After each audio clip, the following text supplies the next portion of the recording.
Before an auditor can issue an opinion on a company's financial statements, they need proof. Think of us as financial detectives. We don't just take management's word for it, we need evidence. This is where International Standard on Auditing 500, or ISA 500, Audit Evidence, comes in. This standard is the rulebook that governs what we collect, how much we collect, and how we use it to support our conclusions. The entire audit hinges on this one concept. The central tenet of ISA 500 is the requirement to obtain sufficient appropriate audit evidence. This phrase has two distinct parts. First, sufficient refers to the quantity of the evidence. How much do we need? That depends on the risk. If the risk of misstatement is high, say, for a complex, non-routine transaction, you need more evidence. If the risk is low, you need less. Second, appropriate refers to the quality of the evidence, which covers two factors, relevance and reliability. The evidence must be relevant to the specific assertion you're testing. Is a delivery note relevant to checking inventory existence? Yes. Is it relevant to checking its valuation? No. Not all evidence is created equal. ISA 500 establishes a reliability hierarchy. As a rule of thumb, evidence is considered more reliable when it is obtained directly by the auditor, like counting inventory yourself or reperforming a calculation. That's top quality. External documents received directly from independent third parties, such as a bank confirmation or a customer's balance confirmation.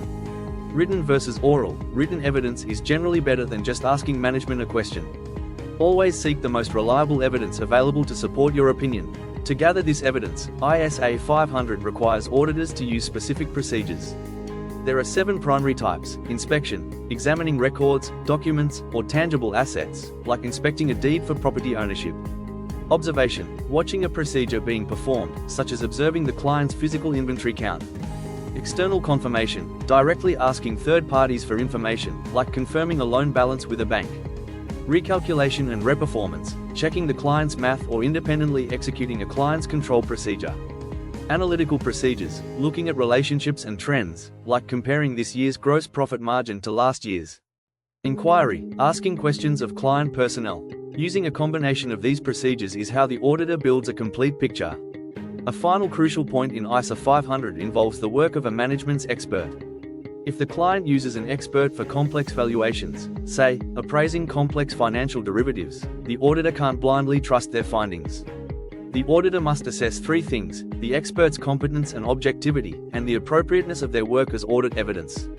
If, after all this work, the auditor still cannot get enough appropriate evidence, it's a scope limitation, and they must issue a modified audit opinion, either qualified or a disclaimer. ISA 500 is the bedrock of the audit process. It's the standard that ensures the auditor's opinion is not guesswork, but a reasoned conclusion supported by solid, reliable proof. Understanding sufficiency, appropriateness, and the procedures used to gather them is key to understanding any financial audit. Thank you for watching. Like and subscribe for more similar content.